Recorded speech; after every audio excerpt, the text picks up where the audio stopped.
Way past strange. This ghost makes house calls. Dr. Silas Weir Mitchell was an extremely accomplished physician. His contemporaries considered him a genius the way Benjamin Franklin, another famous Philadelphia resident, had been. I'll tell you more about the man and his life later on. Right now, we'll focus on one event in his life that stands out from the others. It happened in the late 1800s on a bitterly cold winter night in Philadelphia. Dr. Mitchell had gone to bed, weary from a long day with his patients. He fell asleep while reading a book. Suddenly, he was awakened by the ringing of the front doorbell. The maid had already gone to bed, so Dr. Mitchell decided to answer it himself. When he first opened the door, Mitchell noticed that it was snowing quite heavily. Through the swirls of snow, he saw a little girl standing on the doorstep. She was thin and shabbily dressed. Her worn-out shoes were soaked through. Her only protection against the harsh elements was an old shawl, with a faded pattern of red roses dripping against her light dress. The girl looked up at the doctor and frantically said, "My mother is very sick, sir. Won't you come, please?" Mitchell was reluctant at first. It wasn't because of the weather. By this time, he was already a famous neurologist and no longer in general practice. He suggested that the little girl go to another doctor. Unfortunately, there were no other doctors nearby, and the little girl insisted her mother get immediate attention. The doctor agreed and went back upstairs to get dressed. He came back down and followed the girl to her mother. They finally came to a tenement district several blocks away. This was a real garbage place. Mitchell followed the girl into a worn-down apartment building. He was told they lived on the top floor. On the long walk upstairs, Dr. Mitchell said to the girl, "You had better change your clothes, youngster, as soon as we're there, or you will be as sick as your mother." They went into the dingy room where the girl and her mother lived. Sure enough, the girl's mother was lying on a bed with high fever. You didn't need to be a doctor to see that the woman was deathly ill. As Mitchell attended to the woman, he saw from the corner of his eye that the girl took his advice. He saw her take off her wet shoes and shawl and put them in a closet. After that, he had no time to look at the girl. The doctor was now treating a very serious case of pneumonia. After completing the examination, the doctor wrote out a prescription. "I believe you should send your daughter for this right away," the doctor said. The woman looked at him funny. "My daughter?" she asked. "I mean the little girl who brought me here," he explained. The sick woman said painfully, "My daughter died a month ago." Dr. Mitchell knew the woman was sick, and it could have been delirium, but he knew she wasn't lying. "There was a little girl here," he said. "She came in with me and put her wet shoes and shawl in that closet." "Yes, they're in that closet," the mother replied. "They have been ever since she died. I just couldn't throw them away." The doctor went to the closet and opened the door. The shoes and shawl were in there all right, but there was one big difference. They weren't at all wet from the snow. As a matter of fact, they were quite warm and dry. Dr. Mitchell was mystified, but he didn't have time to focus on that. He needed to get the prescription filled for his patient. It took many return visits over a period of many weeks, but he helped the woman beat her illness. He did some research on the side and verified the woman's story. Her daughter really had died a month before his first visit. No explanation of this phenomenon ever fully satisfied Dr. Mitchell. All he knew were the facts. He saved the life of a patient he didn't know until a little girl came to his door, took him to her mother, then disappeared.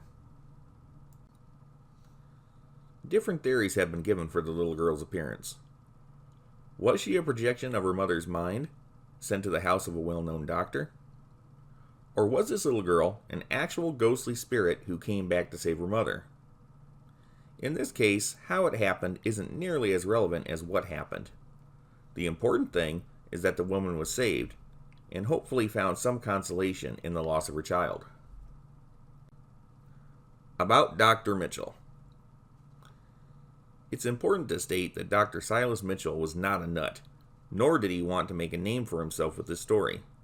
He had already been a well-known and respected individual before this event. Silas was born in Philadelphia in 1829.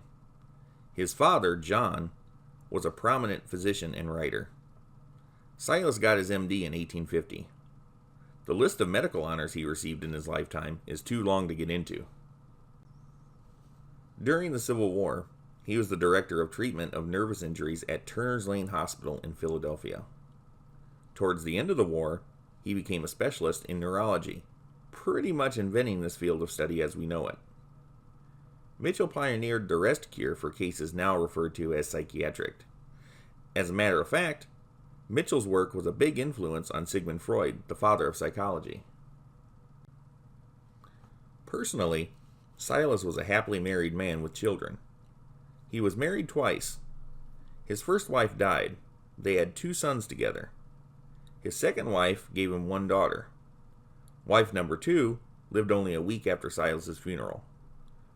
Throughout his life, Silas Mitchell was always in high social circles. His sons did well in life. His daughter died unmarried at the age of 22.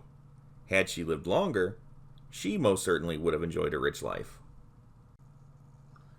Mitchell wrote medical textbooks in the 1870s, but his passion for fictional writing began in 1866. He covered a wide range, including children's stories, historical fiction, and poetry.